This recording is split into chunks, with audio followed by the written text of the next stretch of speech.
करते हैं, किसी भी चीज को हम करते हैं, नॉर्मल जो भी हमें ऑब्जर्वेशन दिखाई देता है।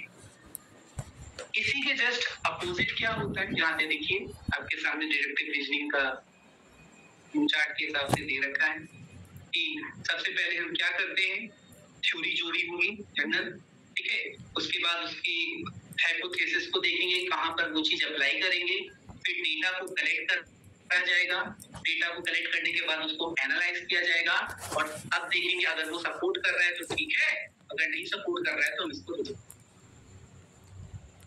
तो डिपेंड करता है कि आप किस हिसाब से, ये उसके क्या है कि फ्लो चार्ट है, मैं कह सकते हो उसका मैनर है कि किस हिसाब से हम उस टाइप से करते हैं। सबसे पहले थ्योरी देखेंगे, जो पहली थ्योरी बन चुकी, अगर हमें किसी पर्सन की लैंग्वेज पता करनी है तो हमें क्या पहले पता होना चाहिए कि वो किस लैंग्वेज, पता चला कोई भी आके आपके सामने भाषा बोला, आप तो बोल नहीं पाओगे, आप ये कह दोगे मेरी भाषा तो है नहीं, अब दूसरी की भाषा, तो उसके लिए आपको पता होना चाहिए कि वो चाइनीज बोल रहा है कि मराठी बोल रहा है कि गुजराती बोल रहा है। तो इसके लिए आप क्या करोगे, आपको वो थ्योरी पता होनी चाहिए। तो एग्जिस्टिंग थ्योरी से लिखा हुआ है पूर्व, जो पूर्व में थ्योरी होगी या पूर्व में जो व्याख्या होगी, उसी से हम क्या करेंगे, इसको कंपेयर करेंगे। इसीलिए देखिए अपने इंडियन लॉजिक में भी यही बार आता है कि जिसको हम जानते हैं उसका कुछ ना कुछ क्या होगा नाम, और जिसका नाम है उसको जानेंगे जरूर, ठीक है। तो लिखा है जैसे एग्जांपल में, all biological life depends on the water to exist. जितने भी जीवधारी हैं, जितने भी आपके जो जीवाश्म है, वो किस पे डिपेंड करते हैं, पानी पर डिपेंड करते हैं रहने, ठीक है। फिर अगला लाइन कह रहा है all land mammals depend on water. तो जितने भी लैंड मैमल्स हैं, जो जमीन पर रहने वाले स्तनधारी है, वो भी पानी पर एग्जिस्ट करते हैं, क्योंकि वो भी एक बायोलॉजिकल लाइफ है। अब उन्होंने स्टडी क्या किया, कलेक्ट डाटा किया, देखा कि जितने भी मैमल्स हैं वो क्या स्पीसीज हैं, अगर वो वाटर पे डिपेंड करते हैं, और फिर डेटा को एनालाइज करने पे क्या पता चला कि all land mammal species depend on water. सही हो गया। और इस तरीके से क्या हो गया, तो इसको हम लोग रिजेक्ट नहीं कर सकते, हमारी जो पहले की थ्योरी थी उसी के बेसिस पे हमारी हिपोथेसिस होगी। तो ये हमारी, इसको हमें पता करना, और हमने उसको प्रूफ किया कि हाँ जितने भी मैमल्स हैं उनको पानी की जरूरत है अपने जीवन को चलन। डिडक्टिव रीजनिंग में सिंपल एक नॉर्मल स्टेप से मिलते क्वेश्चन, यदि आगे फिर मिलेगा, ये मैथ के बेसिस पे कुछ इसके रिलेटेड नहीं है, 5 क्वेश्चन आपके नॉर्मली सॉल्व करने पाएंगे, बट इसमें दे रखा था तो बता आगे चल के ये आपको लॉजिकल देखेंगे, फिर से टॉपिक करने पर। इसी का जस्ट अपोजिट है इंडक्टिव रीजनिंग। इंडक्टिव रीजनिंग इसी का जस्ट कह सकते हो, जस्ट विलोम शब्द के बेसिस पे इसका एंटोनिम्स के फॉर्म में कंसीडर करते हैं। इसमें क्या करते हैं, to validate the observation inductive reasoning employs theories on assumption. अब हम क्या करते हैं, किसी पर्टिकुलर को देखकर थ्योरी बताते हैं। अब हम लोग क्या करते हैं, पर्टिकुलर से जनरल, मतलब एक स्पेसिफाई से इस सामान्य की तरफ जाना शुरू करते हैं, और उस हिसाब से यहाँ पर इंडक्टिव मतलब जस्ट उसका अपोजिट चल रहा है, ठीक है। अब जैसे हमने क्या किया, देखिए यहाँ पे लिखा भी है, अगर आप ध्यान दोगे तो यहाँ पे लिखा है स्पेसिफिक ऑब्जर्वेशन। अब जैसे मैंने कहा कि मुझे गुस्सा बहुत जल्दी आता है, और फिर मैंने कहा कि मैं एक इंसान हूँ, और मैंने कंक्लूजन क्या निकाला कि सारे इंसानों को गुस्सा बहुत होता है। तो ये कंक्लूजन बताइए क्या ट्रू है कि गलत? बताइए ट्रू है कि फॉल्स है? तो ऑब्वियसली फॉल्स है, क्योंकि आप अपने से कभी भी जनरल को कंसीडर नहीं कर सकते, है ना। तो इसमें क्या होता है, इंडक्टिव रीजनिंग में क्या होता है, हम क्या करते हैं, कोई स्पेसिफिक देखते हैं, अपने आसपास की चीजों को देखते हैं, पर्सनल चीजों को देखते हैं, फिर वो पैटर्न को रिकॉग्नाइज करते हैं, और फिर पैटर्न को सीधे जाकर जोड़ देते हैं सामान। तो ये कई बार हो सकता है आपका, ये ट्रू भी हो सकता है, लेकिन फॉल्स भी हो सकता है। जैसे कह रहा है कि cheap medications A and B, कोई दवाई है, मतलब एक कह सकते हो इलाज है, सस्ता इलाज, ए और B both cause a major side, इनके कुछ साइड इफेक्ट्स हो सकते हैं, और all observe cheap medication cause a major side. सबने देखा कि जितने भी सस्ते इलाज होते हैं उनके कुछ ना कुछ साइड इफेक्ट होते हैं। तो इससे क्या पता चल गया कि जितने भी चीप मेडिकेशन होते हैं उनके मेजर साइड इफेक्ट्स होते हैं, ये निकाला। लेकिन ऐसा नहीं, कहीं पर सस्ता इलाज जैसे सरकारी स्कूलों सरकारी अस्पतालों में होता है, कहीं पर जहाँ पे सरकार अपने सब्सिडी लगाती है या कुछ सस्ता करती है, तो वो क्या अच्छा नहीं हो। कोविड की वैक्सीन सबने लगाई, क्या हुआ, दी नहीं लग गई, उसके बाद कुछ पैसे जो लगे बात की बात। तो ये कंफ्यूजन मे भी हो सकता है और मे भी नो। इसमें आपको याद रखना है कि ये पर्टिकुलर से, ठीक है, कह सकते हो पर्टिकुलर से जनरल की तरफ बढ़, और डिडक्टिव रीजनिंग जनरल से पर्टिकुलर। अब जैसे मान के चलिए कोई दो आपको फॉरनर मिले, दो फॉरनर आपको मिले और उनका जो बिहेवियर था बहुत गंदा था, तो आपने क्या कंक्लूड कर दिया, जितने भी फॉरनर होते हैं उनका बिहेवियर क्या हो जाता है, खराब होता है, क्योंकि आपने दो के बेसिस पे पूरे लोगों को क्या कर दिया, जज कर। इसीलिए इंडक्टिव रीजनिंग में हम लोग किसी एक चीज को देखकर या स्पेसिफिक ऑब्जर्वेशन को देखकर जनरल कंक्लूजन, सामान्य पूरा निर्णय निकाल देते, सामान्य निष्कर्ष निकाल देते और छोड़ देते। इसीलिए इसको हम लोग उसका जस्ट अच्छा, पहले वाला क्या होता है, ट्रू होता है जनरली, क्या मोस्टली ट्रू होता है क्योंकि वो एक थ्योरी को फॉलो करते हुए अब वो थ्योरी अगर अप्लाई कर गई, ठीक है, मतलब बेसिकली मोस्टली उसको 100% नहीं कह सकते बट ट्रू ही कंसीडर किया, बट इसमें आपका मे बी चांसेस होते हैं, ठीक है। अब देखिए यहाँ पर दोनों चीजों के बारे में आपको यहाँ पे कंपेयर दे रहे हैं। पहले क्या रखा है कि डिडक्टिव रीजनिंग, इंडक्टिव रीजनिंग जिसपे स्पेसिफाई स्पेसिफिक से आप जनरल की तरफ गए, सीधे आपने क्या किया, अपने पर्टिकुलर को देखा, अदल बदल को देखा और उससे सीधे पूरे जनरल को क्या कर दिया, टारगेट कर दिया। लेकिन डिडक्टिव रीजनिंग में क्या होता है, हम पहले जनरल थ्योरी को देखते हैं, फिर धीरे धीरे उसको क्या करते हैं, अप्लाई करते हैं, और अगर अप्लाई बेसिस पे या तो वो फॉलो करे, अगर वो चीजों को फॉलो कर रहा है तो सही है, अदरवाइज नहीं कर रहा है, तो ये जनरली केसेस में होता है। तो ये दो आपके रीजनिंग के पार्ट होते हैं जो बेसिकली, इसके अलावा एक रीजनिंग और आती है जिसको हम लोग कहते हैं एब्डक्टिव रीजनिंग, ठीक है। एब्डक्टिव रीजनिंग और डिडक्टिव रीजनिंग और इंडक्टिव रीजनिंग, इस नाम से हम लोग तीन रीजनिंग को जानते हैं।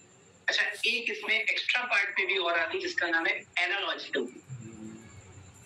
एनालॉजिकल रीजनिंग क्या होती है, ये तो किसी चीज को अगर आपको कंपेयर करके बताना होता है तब हम एनालॉजिकल रीजनिंग का यूज करते हैं। इसमें क्या करते हैं हम लोग, जनरली तुलना करते हैं या कंपेयर करते हैं, ठीक है। अब जैसे कैसे कंपेयर करते हैं, नॉर्मली आपने देखा कि राम सांस ले रहा है और सांस लेने के लिए उसे ऑक्सीजन की जरूरत है, आपने कहा, और राम क्या एक इंसान है, आपने तुरंत कंपेयर किया, मैं भी एक इंसान हूँ, मुझे भी क्या करना है, सांस लेने के लिए ऑक्सीजन की जरूरत है। तो इसमें हम क्या करते हैं, इस दो ऑब्जेक्ट की कंपेयर करके, उसकी किसकी कंपेयर करके, उसकी सिमिलैरिटीज को, ठीक है, उसके कंपेयर करके उसमें हम क्या करते हैं, उसको फाइंड करते हैं। इसमें पैटर्न्स होते हैं एनालॉजिकल में, जैसे मैथ के पैटर्न्स आते हैं, जैसे मैं कहूँ 9 जो है, नॉर्मली लिख देता हूँ, जैसे मैं यहाँ पे लिख दूं कि 9 का रिलेशन 81 है, 10 का रिलेशन 100 है, तो 11 का रिलेशन क्या होगा, आपको क्या करना है, पैटर्न ऑब्जर्व करना और हिसाब से आंसर देना है। तो आपने देखा यहाँ पर सारा स्क्वायर का पैटर्न चल रहा है, वर्ग चल रहा है, ठीक है, सारा वर्ग चल रहा है, तो यहाँ पर 11 का क्या हो जाएगा, 121 हो जाएगा और 121। इसमें लिखा है एनालॉजिकल रीजनिंग एक नॉर्मल रीजनिंग का पार्ट है जिसमें हम क्या करते हैं, कंपेयर करते हैं सिमिलरिटीज बिटवीन द टू और मोर ऑब्जेक्ट, और उस सिमिलरिटी के बेसिस पे उसको पहचान है ना। अभी जैसे फैक्ट्री में मोबाइल के कवर बन के आते हैं, अब अगर कोई भी कवर एक डिफेक्टिव आया तो मैंने कैसे पहचाना, हम लोग कैसे पहचानते कि वो कवर डिफेक्टिव, तो उसको मैच करते हैं दूसरे वाले से, भैया ये बैटरी का कि नहीं, ये सही है कि नहीं, इसमें ये पार्ट मिसिंग है, तो वो एनालॉजिकल रीजनिंग के बेसिस पे तो पैटर्न को देखते हैं, उसके बाद उसके कनेक्शन बनाते हैं, उसको देखते हैं, अगर वो फॉलो कर रहा है तो ठीक है, अदरवाइज उसको हम लोग कह देते हैं कि ये गलत। सॉरी सर, एक बार एग्जांपल को और ढंग से समझाइए 9:28 वाले का। हाँ, इसमें पहले देख लीजिए, इसमें हम क्या करते हैं, तुलना करते हैं, ठीक है। तुलना करने के लिए अब जैसे मैं कोई भी लिखता हूँ, 9 वाला बताया, मैं आपको दूसरा समझाता हूँ। अब जैसे मान के चलिए मैं 4 को 17 लिख लूँ, अपने हिसाब से बता के 8 को मैं 65 लिख रहा हूँ, 9 को मैं 82 लिख रहा हूँ, तो बताइए 10 का क्या होगा? अब आपको पैटर्न ऑब्जर्व करना है। अब पैटर्न तभी ऑब्जर्व कर पाएंगे जब आप देखोगे उसको। अब आपने देखा कि 4 का स्क्वायर 4 का वर्ग होता है, वो होता है 16, लेकिन यहाँ 16 तो आ नहीं रहा, 17 आ रहा है, इसका मतलब एक ज्यादा है। नीचे वाले में यही पैटर्न आपने फॉलो करा। 8 का स्क्वायर होता है 64, यहाँ पर भी आपने देखा एक ज्यादा है, तो आपके दिमाग में तुरंत गया कि यहाँ पर स्क्वायर कर कर एक ऐड कर दिया जा रहा है। तो आपने 9 का देखा, ये भी सही था, तो वही पैटर्न को आपने अप्लाई किया। फिर जब लास्ट में पहुंचे तो देखा अरे इसका भी वही पैटर्न होगा, तो 10 का स्क्वायर 100 और 100 प्लस 1 इक्वल्स टू 101। तो यहाँ पर आपने एनालॉजिकल रीजनिंग का यूज करके पैटर्न को पहचाना और उस पैटर्न के बेसिस पे आंसर्स को दे। तो ये रीजनिंग आगे समझ में, ये वाला एग्जांपल। जी सर, धन्यवाद सर। जी, तो आपको क्या करना है एनालॉजिकल रीजनिंग में, और एनालॉजी जब हम लोग के समय तो जब हम लोग पढ़ते थे, जब हमने सीखा था, बहुत ही आसान, मतलब ऐसा कहते थे इसको बहुत इजी हम लोग पढ़ते, और आए दिन हम लोग इसी को फॉलो करते हैं। ये रीजनिंग हमारी डेली लाइफ में, बट हम लोग समझ नहीं पाते, हम लोग उससे ही चल रहे हैं, आए दिन हर चीजें इसी से रिलेटेड, ठंडा हो तो ये हमारे रेगुलर बेसिस की चीजें। अब आता है चौथा, एब्डक्टिव रीजनिंग। एब्डक्टिव रीजनिंग ये वो रीजनिंग का पार्ट होता है जिसमें बहुत ज्यादा कह सकते हो दिमाग है, ठीक है। और जैसे कि आप कह सकते हो जो जैसे हम लोग लिखते नहीं रॉ वाले एजेंट्स को, तो वो थोड़ा सा दिमाग लगाते हैं कोडिंग डिकोडिंग में, कोडिंग कैसे फॉर्म में आ रहा है, तो ये एब्डक्टिव रीजनिंग है। एब्डक्टिव रीजनिंग में थोड़ा सा अलग सोचते हो, और मिक्सअप कह सकते हो, दोनों का मिक्सअप होता है। Inductive reasoning is the style of the reasoning that reaches a logical conclusion based on the observation of the group of observation। क्या बात कर रहे हैं कि आप किसी एक चीज को देखकर, कोई एक आपके सामने कोई ऑब्जर्वेशन हो रहा है, ठीक है, आपके सामने कोई एक घटना घट रही है, आप उसको देखकर कर रहे हो, या ढेर सारी घटनाओं को जोड़कर। तो सीआईडी आप लोगों ने देखा होगा, है ना, आप लोग के समय का ये सीआईडी है। सीआईडी में क्या होता है, या कभी भी कोई आपने देखा पुलिस की एक्टिविटी में क्या होता है, तो पुलिस एक्टिविटी क्या करती है, गवाह, ढेर सारे गवाहों को जोड़ती है, सबूतों को इकट्ठा करती है, एंड देन सबूतों और गवाहों के बेसिस पे क्या करती है, वो बताती है कि दिस पर्सन इज कल्प्रिट और नॉट, या कोई पर्सन गुनाहगार है कि नहीं है, ये उसके बेसिस पे। तो एब्डक्टिव रीजनिंग उसी तरह का पार्ट कहा जाता है जहां पर ये सीआईडी या पुलिस इन्वेस्टिगेशन में इसको यूज किया जाता है, डिसीजन मेकिंग में इसका यूज किया जाता है। जैसे कोई पर्सन सोचता है मैं एक गाड़ी खरीदूं, अगर खरीदूंगा तो क्या मेरी बजट में तो कोई दिक्कत नहीं पड़ेगा, या सेविंग्स में दिक्कत, तो जहां पर हम क्या करते हैं कॉम्प्लेक्स थिंकिंग करते हैं, वहां पे एब्डक्टिव रीजनिंग करते हैं, ठीक है, और बहुत ज्यादा सोचने के बाद हम उसके कंक्लूजन कर पाते हैं, ठीक है। तो ये ज्यादातर डीलिंग कहाँ पर होती है, जहां पर डिटेक्टिव केसेस में, मतलब जैसे कह सकते हो डिटेक्टिव के समय या पुलिस के केस में, इन्वेस्टिगेशन में, फॉरेंसिक रिपोर्ट्स में, उस टाइप में ये एब्डक्टिव रीजनिंग का यूज होता है। तो ये आपका तीसरा चौथे टाइप का रीजनिंग होता है। कोई दिक्कत नहीं इसमें ज्यादातर आपको बस याद रखना है, थोड़ा डीप एनालिसिस करना पड़ता है इस टाइप की रीजनिंग में, और ज्यादा सोच के उसके बाद हम क्या करते हैं, किसको यूज करते हैं। सर इसका एग्जांपल भी बता दो। जी,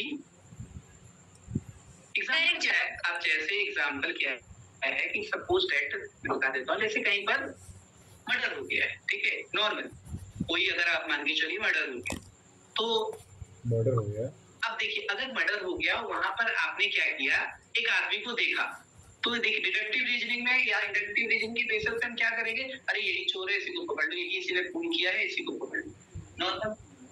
लेकिन हम लोग इस तरीके से नहीं, मतलब पुलिस या जो भी इन्वेस्टिगेशन करते हैं वो नहीं करता है, वो जाएगा, उसका क्या करेगा, सैंपल देखेगा, उसकी फिंगरप्रिंट्स लेगा, एंड देन फिंगरप्रिंट्स के बाद उसको देखेगा कि वो सबूत मैच कर रहे हैं कि नहीं कर रहे हैं, एंड देन तब जाकर घुमा फिरा के बताएगा कि फाइनली ये मर्डरर है कि नहीं।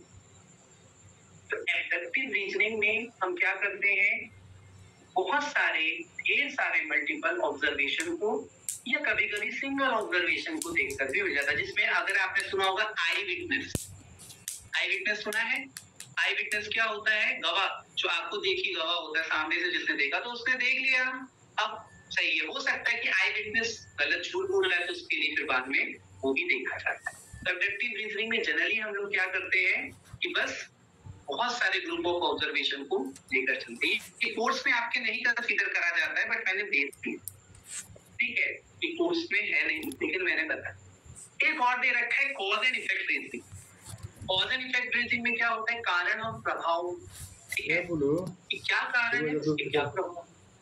अच्छा, कारण के बेसिस पे भी हम लोग प्रभाव देखते हैं। जब कोविड की वैक्सीन बनी होगी तो डायरेक्ट तो पर्सन ह्यूमन के ऊपर नहीं अप्लाई की गई होगी, सबसे पहले उसको जानवर पे अप्लाई किया जाता है।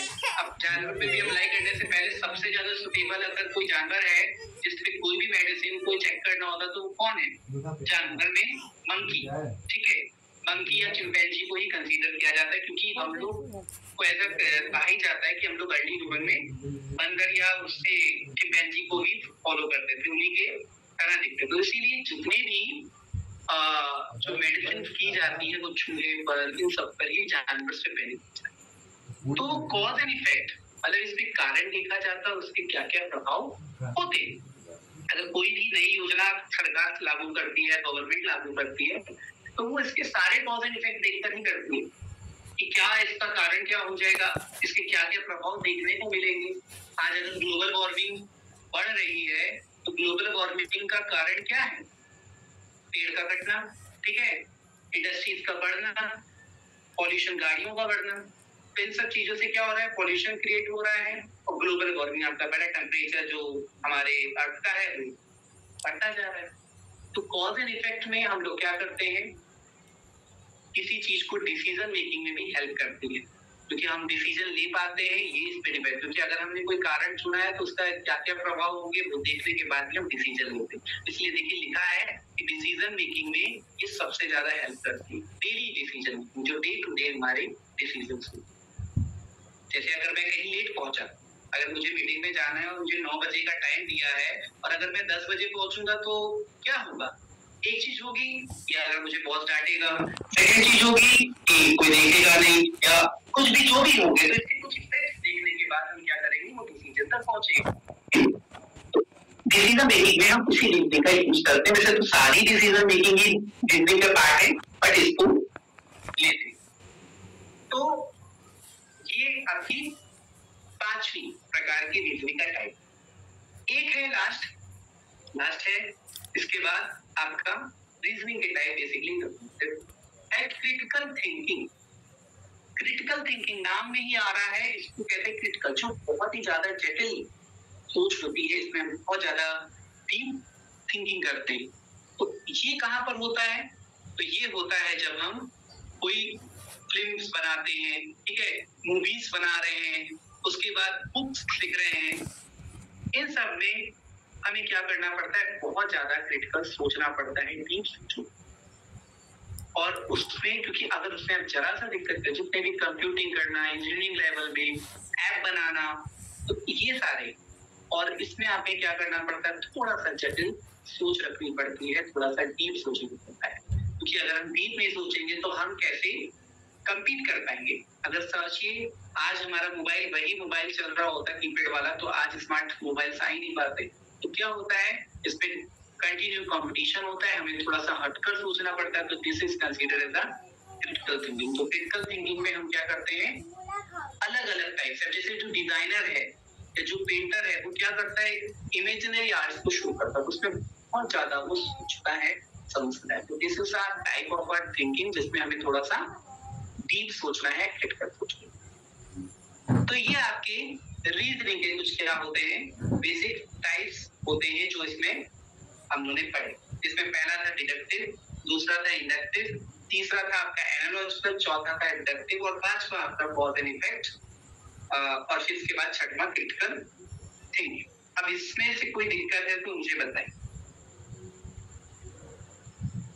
ये सिर्फ ये समझ लीजिए मैथ यूनिट के लिए सिर्फ ऊपर है, इससे कोई क्वेश्चन नहीं आने, सारे सॉल्विंग में आने हैं, लेकिन इसका यूज हमें नेक्स्ट यूनिट में देखने को मिले, तो उसमें कुछ भी है तो बताइए, फिर आगे हम लोग पढ़ते। कोई दिक्कत? एक बार आप सॉर्ट सारी मैं इसको मैं फिर बता रहा हूँ, मैं इसको अभी इसके बाद यानी तो कल मैं इसको हिंदी में भी थोड़ा दे दूंगा। जैसे इसमें आपको इंडक्टिव में क्या होता है, इंडक्टिव को आगमनात्मक तर्क कहते हैं या आगमन नॉर्मल कहते हैं, और उसको निगमनात्मक कहते हैं, तो ये भी मैं दे दूंगा। हिंदी में थोड़ा सा सुनोगे ना तो थोड़ा सा ऐसे है हिंदी ठीक है, लेकिन जब उसको सुनोगे, जो पढ़ता है हिंदी उसके लिए कोई दिक्कत नहीं है, जब सुनोगे तो थोड़ा सा वैसा कंफ्यूजन वाले वर्ड लगते हैं, इसलिए सुनने में इंग्लिश में थोड़े से ठीक लगते हैं। बाकी मैं हिंदी का भी प्रोवाइड कर दूंगा। हाँ, क्या कह रहे थे जी, बताइए जी, क्या कह रहे थे? कोई कुछ कह रहा था?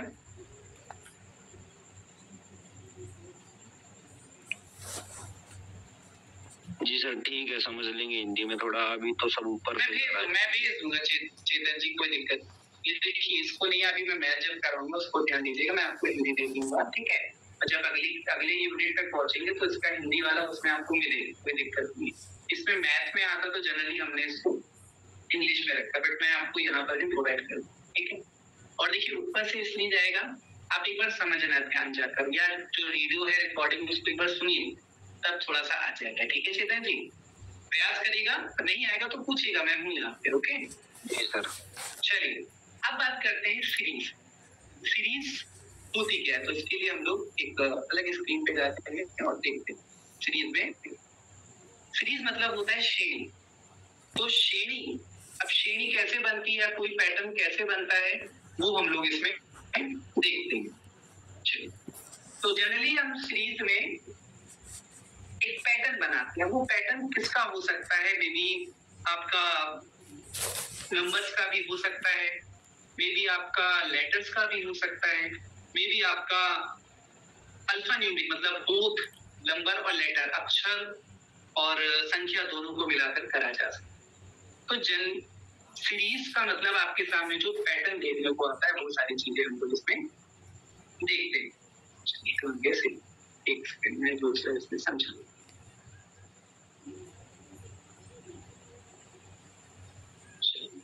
अब यहाँ पे आपको मैं सीरीज, तो सीरीज में हम लोग अगर देखें तो कोई भी सीरीज आ सकती है आपकी। जैसे मैं अगर 2, 4, 5, 6, एक नॉर्मल, तो सीरीज एक क्या हो गई, श्रेणी टाइप की हो गई।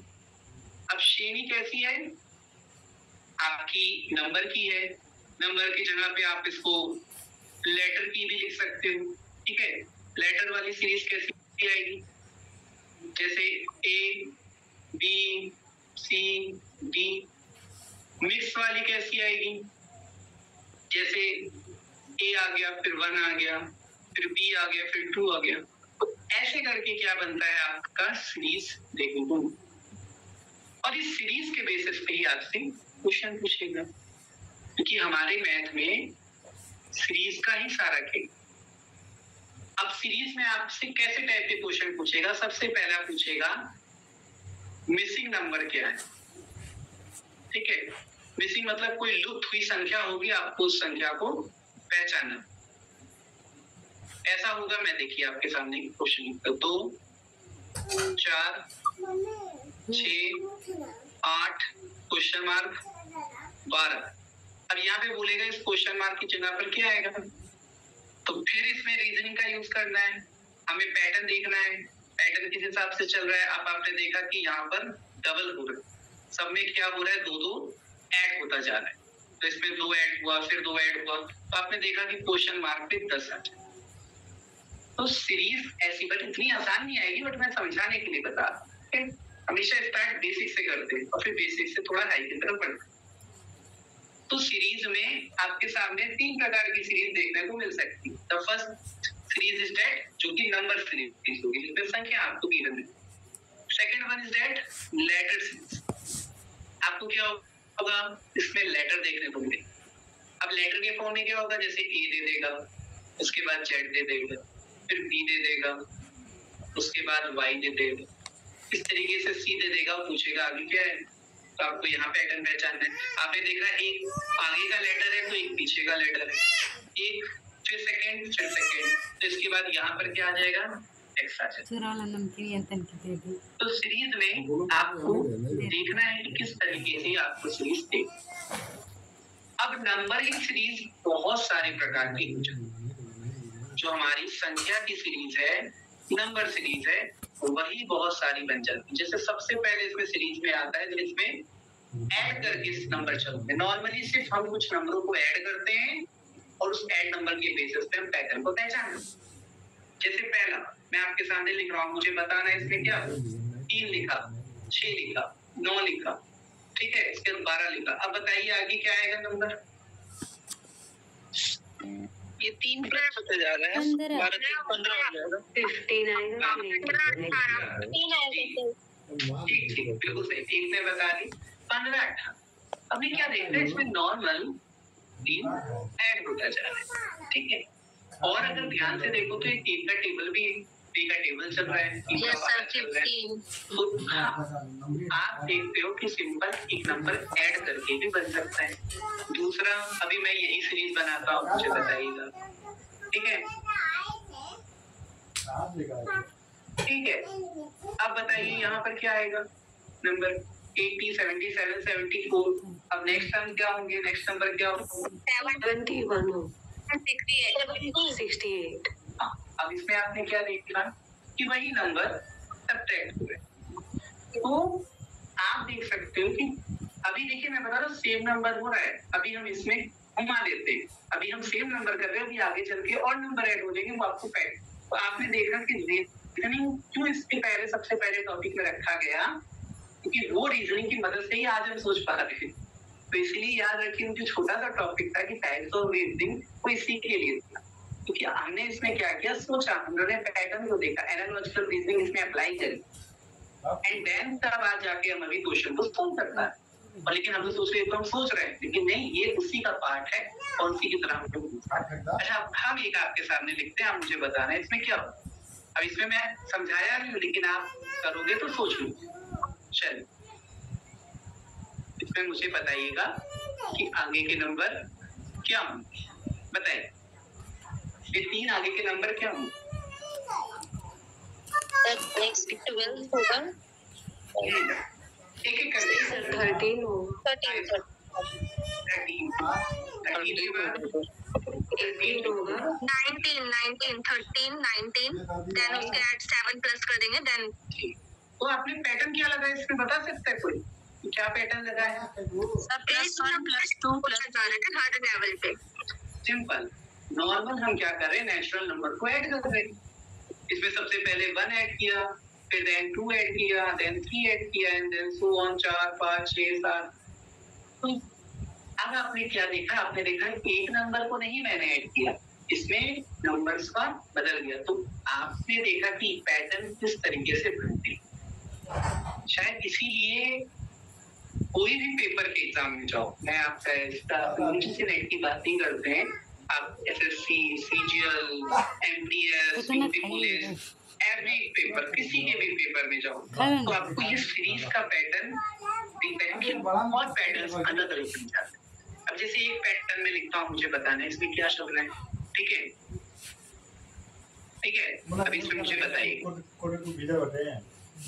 ठीक है, अब बताइए इसमें क्या चल रहा है, ये कौन सा पैटर्न है, इसमें क्या होगा नेक्स्ट नंबर?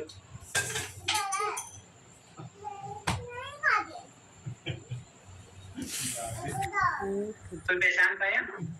0 1 2 3 4 जी सर, 1 1 2 1 2 1 2 3 2 1 3 5 2 3 5 और 5 3 5 3 8 5 2 yes 8 5 13। Very good. तो आपने क्या देखा कि ये फिबोनाची सीरीज कहलाता है। इसमें हम क्या करते हैं, प्रीवियस नंबर को ऐड करते हुए चले जाते हैं, ठीक है, उसके पीछे वाले नंबर को ऐड करके चले जाते हैं, मतलब जो भी नंबर आगे आएगा उसके प्रीवियस नंबर को ऐड करके बनेगा। और ये कई बार अच्छा इंपॉर्टेंट पैटर्न होता है। आप उठा के अपने प्रीवियस ईयर में देखोगे तो ये पैटर्न आपको देखने को मिलेगा। एक अच्छा पैटर्न होता है और समझ में भी आता है। ऐसी तरीके से एक पैटर्न और मैं लिखता हूँ, आप ये बताइएगा मुझे क्या सर इसको वापस बताइए, समझ में नहीं आया। फिर से बताता हूँ। चलिए, जैसे ठीक है, आपको देखना है कि किस हिसाब से हम इस पैटर्न को फॉलो करते हैं। मैं फिर से लिख देता हूँ। सर टाइम हो गया है। ओके, टाइम हो गया 1 सेकेंड, बस 2 मिनट और, ठीक है, ठीक है। अब देखिए इसमें चेतन जी क्या करना था, अब पहला नंबर तो आपको देगा ही देगा, ठीक है। अब आप ध्यान से देखोगे, अब पहले नंबर में अगर मैं 0 को प्लस करूँ और इसके पीछे हम लोग ऐसा कंसीडर करते हैं 0, तो 1 बना, सेकंड वाला नंबर उसमें ऐड करने का। अब जो ये नंबर आया ये कैसे ऐड हुआ, जब हमने 1 में 1 को ऐड किया तो 2 बन गया, 2 में जब 1 को ऐड किया तो 3 बन गया, 3 में जब 2 को ऐड किया तो 5 बन गया। इसी तरीके से 5 में जब 3 को ऐड करेंगे तो 8 बनेगा, 8 में 5 को करेंगे तो 13 बनेगा। तो ऐसे क्या हो रहा है, प्रीवियस वाले नंबर को, उसके जो पिछला नंबर है उसको ऐड करते चल रहे हैं, तो आगे के नंबर पैटर्न बनते चले। आगे समझ में चलता है जी सर। नॉर्मली फिबोनाची सीरीज कहते हैं, या कह सकते हो पिछले वाले नंबर्स को जोड़ते हुए आगे की श्रृंखला को बनाना। तो इस तरीके से सीरीज बहुत सारी होती है, जैसे कि स्क्वायर नंबर की सीरीज होती है, स्क्वायर में जिसपे वर्ग हम लोग जोड़ते चलते हैं, जैसे मैं कहूँ 0, 1, 4, 9।